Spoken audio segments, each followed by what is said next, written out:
Thank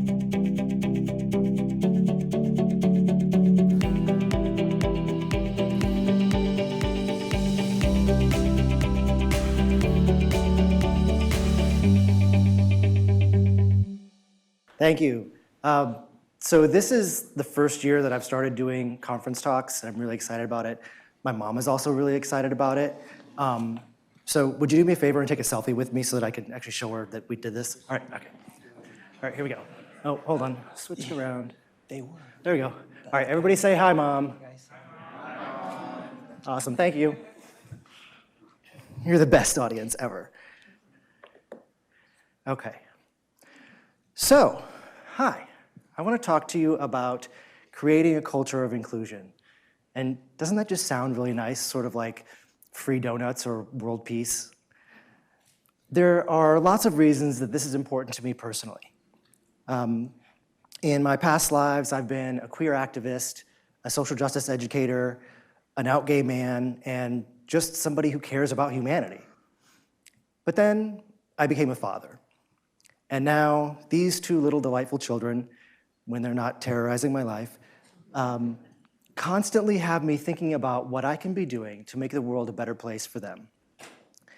Because let's face it, we live in a world where people are treated differently because of who they are and how they look.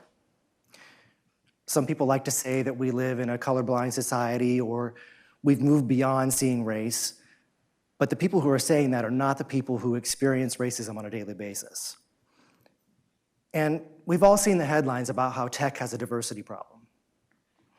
Many of us in the room have probably felt it ourselves, either being personally discriminated against or just feeling left out. Or you've looked around your organization and noticed, wow, everybody here looks just like me. Or conversely, nobody here looks like me. According to research from Glassdoor, 67% of job seekers consider workplace diversity an important factor when they're considering job opportunities. And more than 50% of current employees want their workplace to do a better job of increasing diversity. But what we know is just getting people in the room with different characteristics doesn't solve the problem.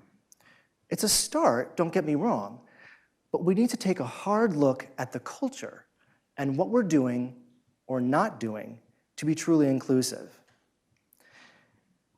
When I talk about a culture of inclusion, I mean a place where the organization, customs, beliefs, and actions truly honor and welcome all individuals, where factors like race, gender, sexual orientation, gender identity, disability status, cultural background, body shape and size, mental health, religion, ethnic and cultural background, socioeconomic status, all of these things don't prevent someone from being fully involved.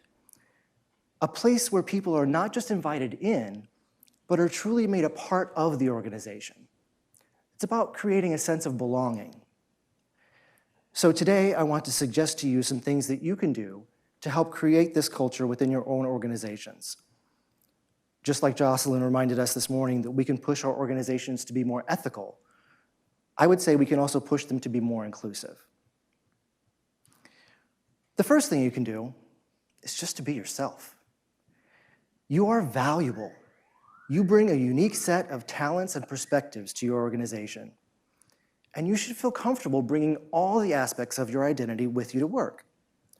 When we are our whole, authentic selves, we make it easier for others to do the same. And if we're going to truly value difference, we need to make it visible. When our culture is truly inclusive, the parts of our identity that make us unique become common and ordinary rather than strange or exotic. For example, I talk about my husband in casual conversation just as much as my coworkers talk about their opposite-sex partners. It should be completely normal to ask for an adjusted work schedule because you're fasting during Ramadan.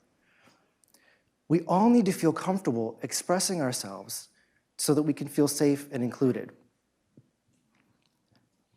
Last month, I attended HashiConf, and when I was there, I heard a HashiCorp engineer talking about how he unintentionally triggered a movement within the organization that led to the creation of pride stickers and other swag just because he asked. He wanted to be visible as a queer person in tech, and in doing so, he created a space that made it easier for others to do the same. It's not always easy, especially if you feel like you're the only person like you. But sometimes I think you'll be surprised what you'll find when you ask. And then, if you work at an organization that doesn't respect you for who you are, try to find allies within the organization that can help you bring about the change necessary. And if that doesn't work, it might be time to look for a different organization. Now, for some of us, that's easier said than done. I know that I'm speaking from a place of privilege as a cis white male who's pretty established in my career, and not all of us can take those kinds of risks.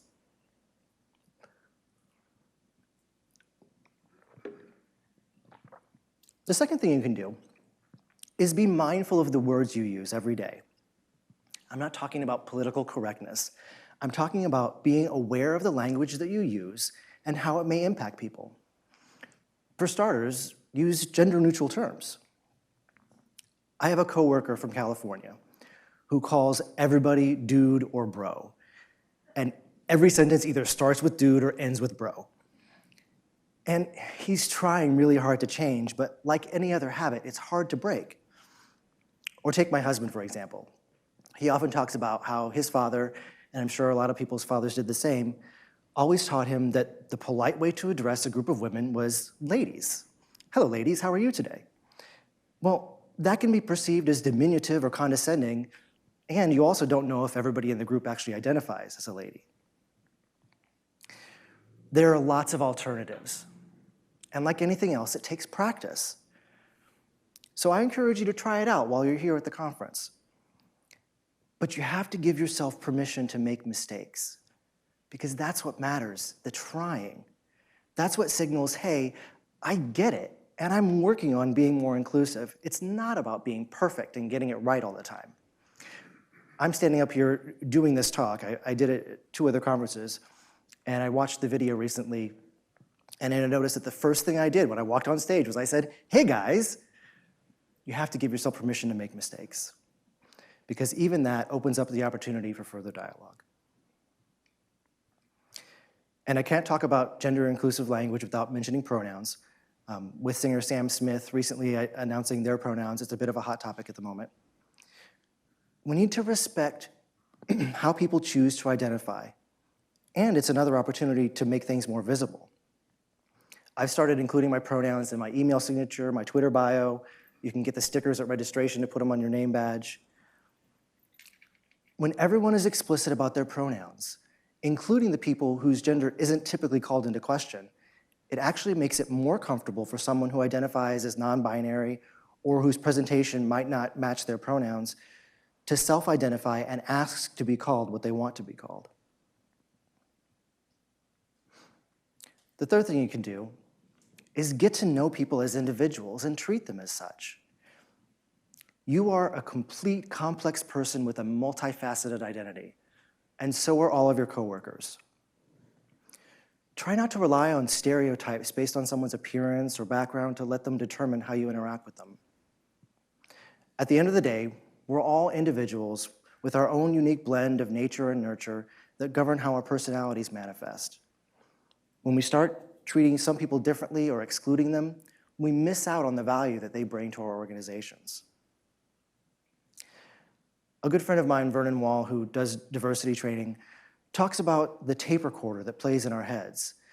Now, for you youngins who don't know what that is, think a Spotify playlist.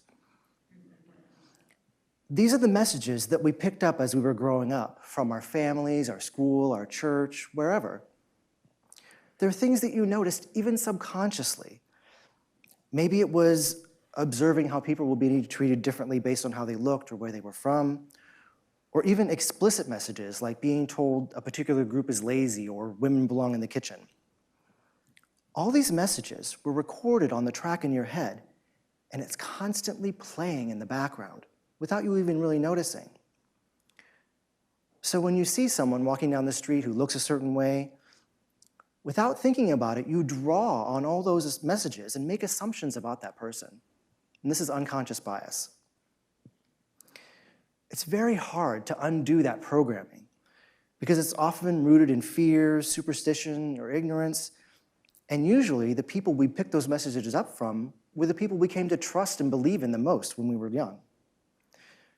Using my husband as an example again, he talks about the messages that he got from his mother, that anyone who doesn't like animals is evil, and you can't trust men who wear pinky rings. Obviously, these are silly. I mean, maybe there's a little bit of truth in there, I'm not sure. But that's unconscious bias that's constantly playing on some level. But you can undo this too. It requires a lot of self-awareness.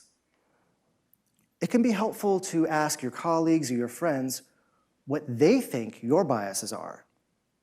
Having open and honest conversations about the biases that other people see us displaying can reveal our bias blind spots so that we can become more aware and take them into consideration. This is something else you can work on here during the conference. Try to notice when you're making an assumption about someone that you don't know, and think about where it's coming from. What are the messages that are playing in your head? According to the National Alliance on Mental Illness, about 1 in 5 adults in the US experience some kind of mental illness in a given year. Some mental illnesses are more debilitating than others, but the reality is most of us will be impacted by our mental health at some point or another. And this can include illnesses like depression and anxiety, or neurodevelopmental disorders like learning disorders and autism. The fourth thing you can do is practice empathy and compassion for your coworkers who might be struggling with any of these issues. For most of us, our jobs are stressful. Usually, it's a positive kind of stress that helps us get better at our work and challenges us to improve. But what we need to understand is that we all come to work with different experiences and needs. For me, standing up here doing public speaking is stressful. I mean, just check my heart rate monitor. But for someone with anxiety, it could be really hard and almost impossible.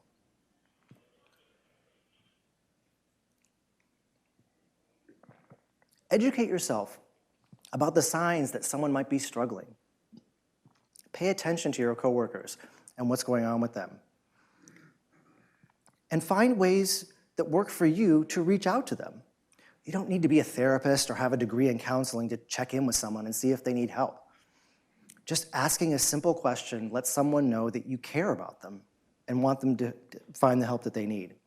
And it's probably best not to try to give advice yourself, but rather help someone find the resources that they need. Open Sourcing Mental Illness is a great resource to learn more about mental health and tech, and they have several resources and videos on their website. And right here in Philadelphia, there's an organization that provides mental health first aid training sessions, so you can learn to spot the signs of behavioral health issues and provide help. You can even take a free online screening to assess your own behavioral health. Talking openly about mental health can help to reduce the stigma around it and contribute to a more inclusive culture. I'll tell pretty much anybody who will listen that between my husband and I, we see 2 individual therapists and a couples therapist every month. Be sure to take the time for self-care too. We all know that burnout is a real thing. If your company allows for mental health days or has unlimited PTO, take advantage of it when you need it. And be as open as you feel comfortable with your supervisor about your needs.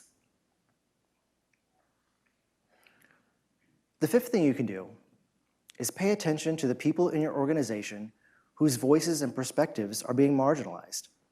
It's likely not even intentional, but how often have we been sitting in a meeting room and one of your female colleagues presents an idea, 2 minutes later, some bro says the exact same thing and everyone's like, oh, he's a genius, right? This happens all the time. Those of us with privilege have a responsibility to take notice and do something about it. So the next time that female colleague speaks up, chime in with, hey, that sounds really interesting, tell us more, before somebody else can co-opt the idea. We can't expect someone who's being marginalized to always be able to advocate for themselves. If you have colleagues who you think might not be being included, check in with them and see how they're doing.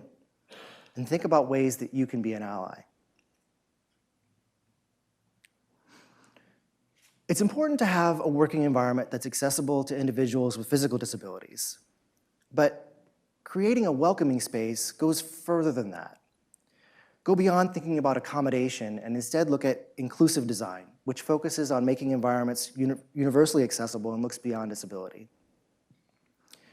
Think about what someone with different needs from you might need and make that the norm rather than the exception that they have to request. This not only helps the person that might need the accommodation, but it's also a clear signal of inclusion. Make your slide decks and websites that are easy to read by people with low vision. Provide your trainings and workshops in a variety of modes for people with different learning styles. And it's not just about disabilities. Encourage your company to have lactation rooms, nap rooms, prayer and meditation rooms. These all make your space more welcoming for everybody. The goal is to make sure that everyone is able to fully participate.